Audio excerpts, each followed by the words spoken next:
Donc Christophe Bureau, je suis cofondateur de DotDot. Moi, j'étais anciennement directeur de l'innovation chez Valeo, l'équipementier automobile, mais je venais pas du tout de ce secteur. Je venais du secteur du dispositif médical et des innovations de business model, donc c'était complètement différent. Et en fait, l'idée est venue un jour où on m'a demandé de jouvencer le business des essuie-glaces et où je me suis aperçu que les parts de marché de Valeo étaient telles que 2 voitures équipées d'essuie-glaces Valeo étaient distantes de moins de 100 mètres. Et je me suis dit, waouh, ça ferait un super réseau maillé. Il suffirait qu'elles aient un petit module de communication entre elles. Et à ce moment-là, Valeo serait un opérateur de téléphonie mobile. Alors, ça a été la grosse crise de rire. Mais en fait, une fois la crise de rire passée, les gens se sont dit, finalement, c'est peut-être une idée intéressante à creuser. Donc, moi, j'ai quitté Valeo au moment du Covid. Et donc, après, je me suis penché sur le sujet vraiment pendant le Covid. C'est une innovation Covid. Le vestige de tout ça, c'est le logo de DotDot. Je ne sais pas si vous le verrez, mais le logo de DotDot, en fait, c'est un essuie-glace qui fabrique le logo Wi-Fi en se balayant. Ça, c'est le vestige de l'histoire avec laquelle DotDot a été créé. Moi, de formation, je suis plutôt scientifique. J'étais à l'école normale supérieure. J'ai une thèse en physique quantique. Enfin, ça fait un bout de temps que j'ai pas fait de physique quantique. Et puis, j'ai été en recherche pendant des années. J'ai créé plusieurs startups, dont une dans les dispositifs médicaux, qui aujourd'hui est implantée dans un peu plus de 2 millions de patients dans le monde. Et puis après, j'ai bourlingué dans d'autres industries sur la base de mes compétences sur l'innovation et l'innovation de business model. Et c'est ça qui m'a mené jusqu'à la création de DotDot.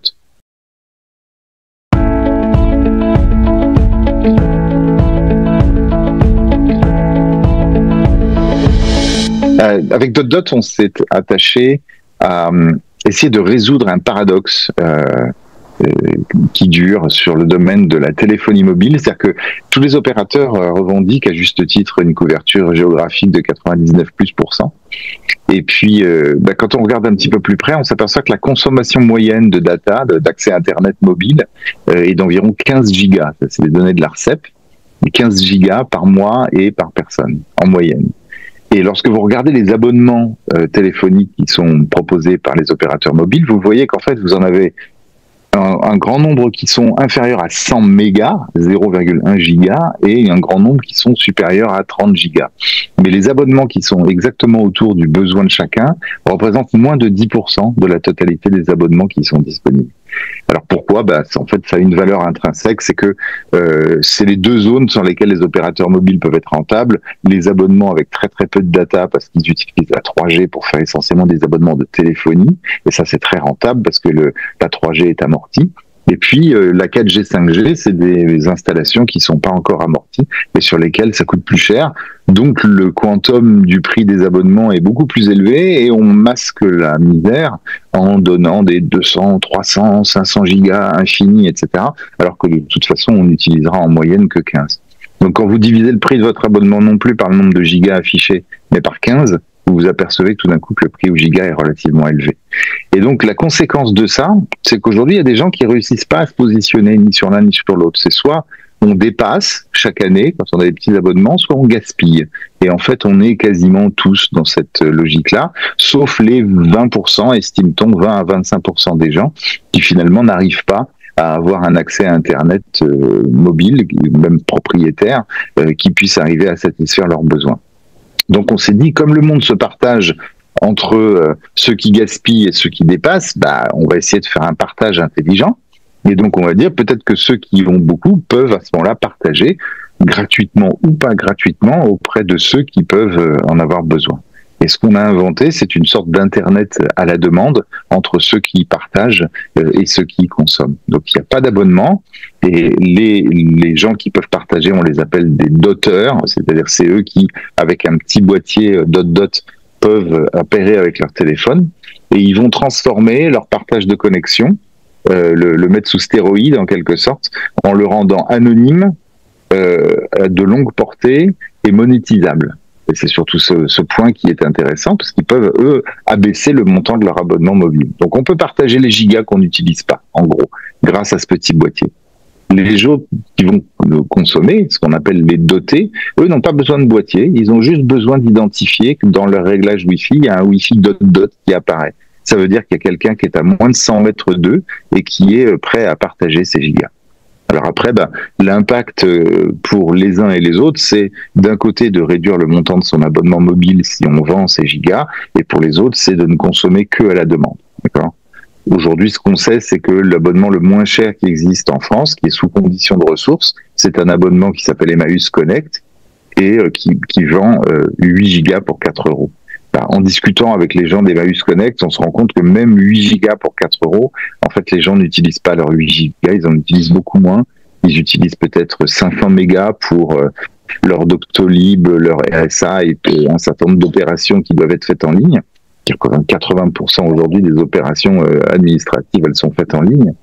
Et ça représente 500 mégas. 500 mégas chez Emmaüs Connect, c'est 4 euros, de toute façon. 500 mégas avec Dot, c'est 50 centimes. Donc on raisonne beaucoup moins en termes d'impact, du prix du giga, que en termes d'impact budgétaire réel chez les consommateurs. Et ça permet finalement d'offrir une solution complètement inédite. Il n'y a pas d'internet mobile à la demande aujourd'hui pour des populations qui sont traditionnellement pas super à l'aise avec la notion d'abonnement, que ce soit des petits abonnements ou que ce soit des abonnements plus gros, parce que ça correspond pas ni à leur mode de vie, ni à l'état où ils en sont dans leur vie. Ça peut être des étudiants par exemple, ça peut être aussi des gens qui ont peu de ressources, puis ça peut être des gens aussi qui finalement ont un arbitrage à faire dans leur budget. Quand vous sommez le loyer de la voiture et l'abonnement mobile et que vous devez à un moment donné réduire considérablement votre budget, ça vous dispense peut-être d'arriver à prendre des grosses décisions comme celle de rendre la voiture et de ne plus continuer qu'avec le mobile et le loyer de la maison. Donc il y a tout un tas de situations sur lesquelles en fait les gens considèrent que le gaspillage qui est associé au giga en particulier est quelque chose qui peut être évité et que c'est une innovation complètement inédite de partage, un peu d'inventer l'internet communautaire. Donc voilà à quoi sert Dot.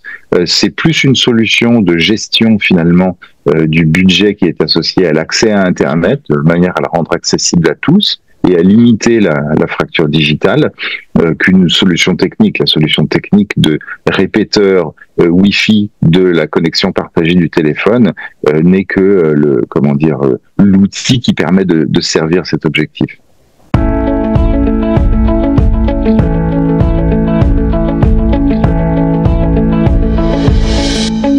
Dans un premier temps, comme c'est une notion de partage, il faut qu'on puisse en gros avoir des doteurs et des dotés qui soient dans la même zone. Donc au démarrage, on raisonne beaucoup sur des communautés qui peuvent être déjà établies. Donc c'est vrai que les communautés étudiantes, par exemple, sont une cible prioritaire pour nous.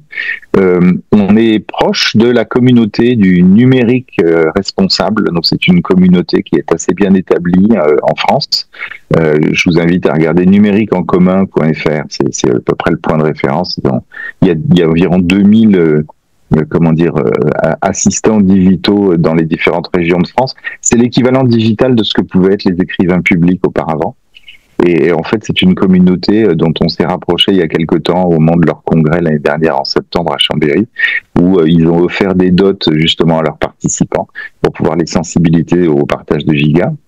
Et cette image de partage, en fait, elle nous amène non plus en direct vers des particuliers pour le moment, elle nous amène plutôt vers des gros groupes industriels. C'est-à-dire qu'on est en discussion avec plusieurs gros groupes industriels qui sont en recherche d'actions RSE, d'actions d'économie sociale solidaire et environnementalement responsable. Et dans le cadre de leurs obligations CSRD, ils sont à la recherche de pouvoir faire des programmes qui permettent justement d'aller dans la direction du solidairement social. Donc là, l'idée, c'est de leur vendre X milliers de dots pour qu'ils puissent les offrir à leurs salariés avec un programme d'entraînement qui permette de comprendre le partage de gigas et de l'appliquer sur des grosses communautés. Donc c'est à peu près ça nos cibles, je dirais, à court terme, parce que comme on est petit aujourd'hui, donc on a besoin de construire une communauté. Elle va se construire de manière un peu panthère, quoi, en quelque sorte, avec des communautés qui vont commencer à se développer ça et là. Et on estime qu'il va nous falloir à peu près 2 ans pour pouvoir commencer à exister un petit peu partout, là où les gens pourront effectivement ouvrir leur réglage Wi-Fi, voir qu'il y a un Wi-Fi dot qui est présent, et donc sur la petite carte géographique qu'il y a dans l'appli dot, ils pourront se dire à moins de 5 minutes de moi, il y a des doteurs, je vais me rapprocher d'eux, comme ça je vais pouvoir aller faire ma collection. Le partage de gigas est un partage qui est complètement anonyme, hein. C'est-à-dire que le seul moyen de savoir qu'il y a des gens qui partagent, c'est de regarder votre Wi-Fi ou la carte qu'il y a dans l'appli et de savoir que vous avez des gens qui sont à moins de 100 mètres de vous. Mais le doteur ne sait jamais qui utilise ces gigas et le doté ne sait jamais de qui il les source. C'est un des avantages. Si vous voulez, c'est un équivalent digital de ce qu'on appelle le café suspendu. Je ne sais pas si vous connaissez le café suspendu. Et ben, vous allez dans des cafés parisiens, je ne sais pas s'ils le font tous, mais vous allez dans des cafés parisiens et en fait, vous pouvez acheter votre café, vous payez votre café que vous avez consommé, puis en fait, vous en payez un deuxième que vous n'allez pas consommer, qui va rester suspendu pour que quelqu'un qui n'a pas les moyens puisse rentrer dans le café et demander s'il y a des cafés suspendus et à ce moment-là, pouvoir en prendre un sans avoir à le payer. Donc, c'est un acte solidaire qui a été inventé au sud de l'Italie au siècle dernier et qui, en fait, est très, très propagé. Et ce café suspendu, c'est une très belle initiative. Il a une faiblesse, c'est que en fait, le fait de demander un café suspendu est stigmatisant. Donc en fait, les cafés suspendus sont moins demandés que ce qu'il pourrait y avoir par rapport au nombre de cafés suspendus qui existent. Et là, le problème de l'anonymat est central. Et c'est pour ça qu'on a cherché à le résoudre tout de suite dans dot, en faisant en sorte qu'entre partageurs et partagés, on se fiche de qui partage, on se fiche de qui va utiliser les gigas. Et c'est une manière de le faire. Alors l'enjeu, c'était de le faire de manière très sécurisée. Et c'est pour ça qu'il a fallu qu'on bosse un petit peu sur le code pour pouvoir réussir à faire ça.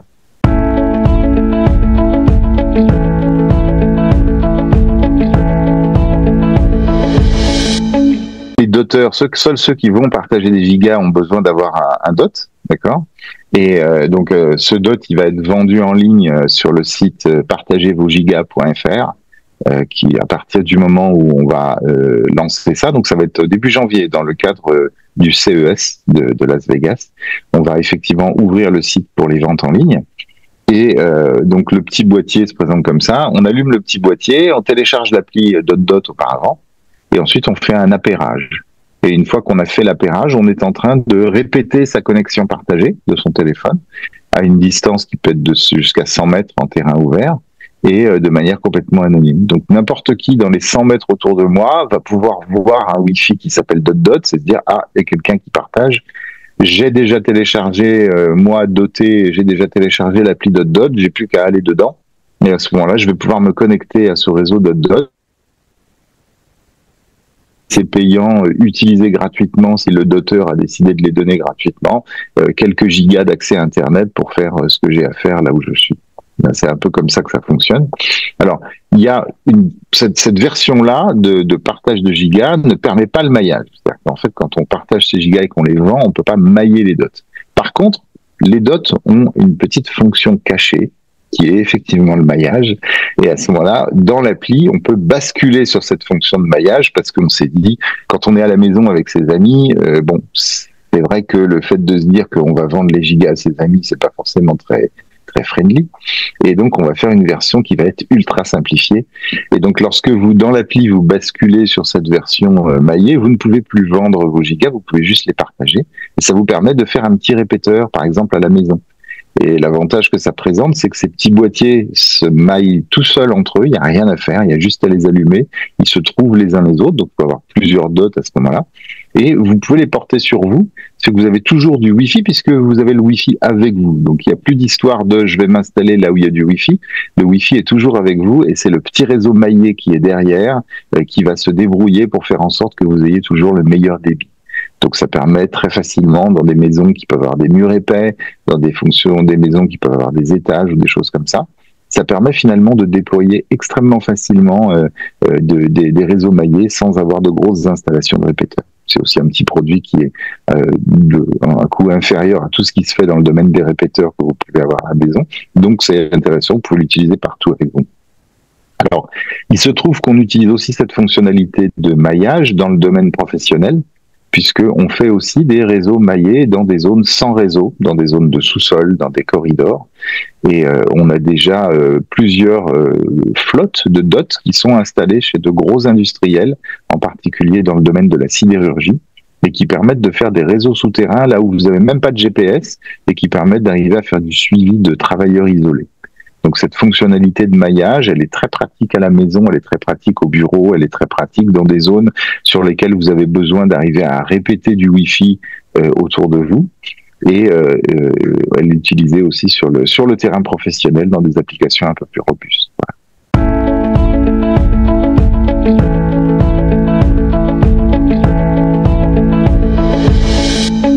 On commence déjà à le mesurer un petit peu, c'est-à-dire que c'est beaucoup de notoriété d'abord, beaucoup de gens qui se tournent vers ce que c'est que Dot, qui essayent de comprendre cette philosophie.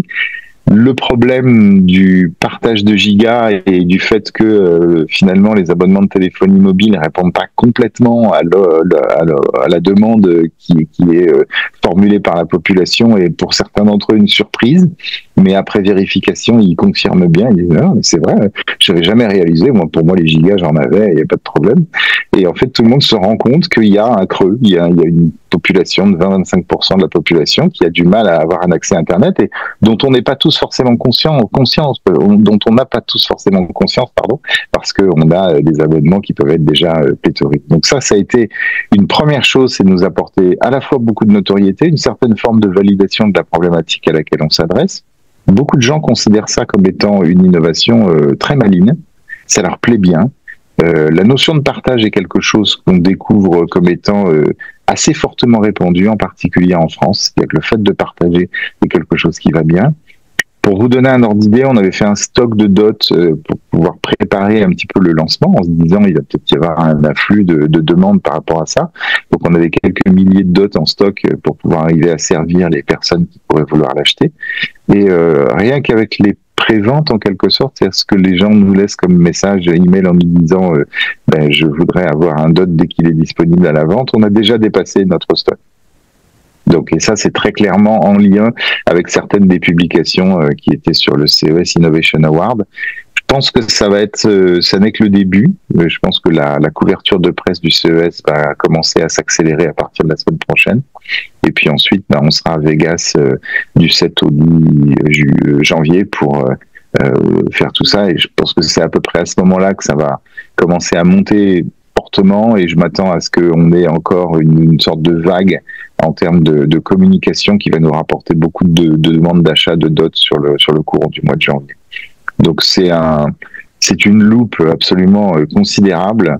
Le fait de se retrouver avec un prix d'innovation au CES, tout d'un coup, ça fait que la planète entière est au courant de ce que vous faites. On a eu des articles dans des journaux australiens, on a des articles dans la presse indienne, et donc c'est quelque chose qui est un booster vraiment considérable. Après, j'attends avec impatience de vivre l'expérience du CES en direct, avec un CES Innovation Award.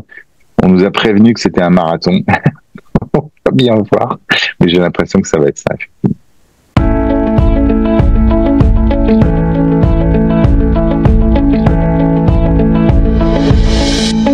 Pour l'instant, c'est beaucoup de développement commercial. Donc aujourd'hui, on a à peu près stabilisé notre chaîne d'approvisionnement. Les boîtiers des dots sont fabriqués à la refactory à Flins, à l'usine Renault de Flins. Et donc c'est une usine qui est spécialisée dans l'économie circulaire et qui a été très très tôt une des valeurs qu'on a voulu aussi exprimer là-dessus. Donc fabrication à partir de matériaux recyclés. Les cartes électroniques sont fabriquées dans le nord de la France, à côté de Lille. Donc on a une fabrication quasiment 100% française. Alors je dis quasiment parce que pour les batteries, pour l'instant elles sont encore importées de Chine. C'est très difficile d'avoir un fournisseur autre que chinois pour les batteries aujourd'hui. Ils ont une telle domination sur le sujet que pour l'instant il n'y a pas d'alternative réellement possible. Mais en tous les cas, pour le reste et pour tout ce qui concerne l'assemblage, on est sur du circuit court, le plus court possible, et avec de la livraison, pareil, avec un packaging éco-responsable. Donc on est prêt, en tous les cas, à accepter une première vague des ventes qui vont être associées au DOT. Ça va être notre occupation sur 2025.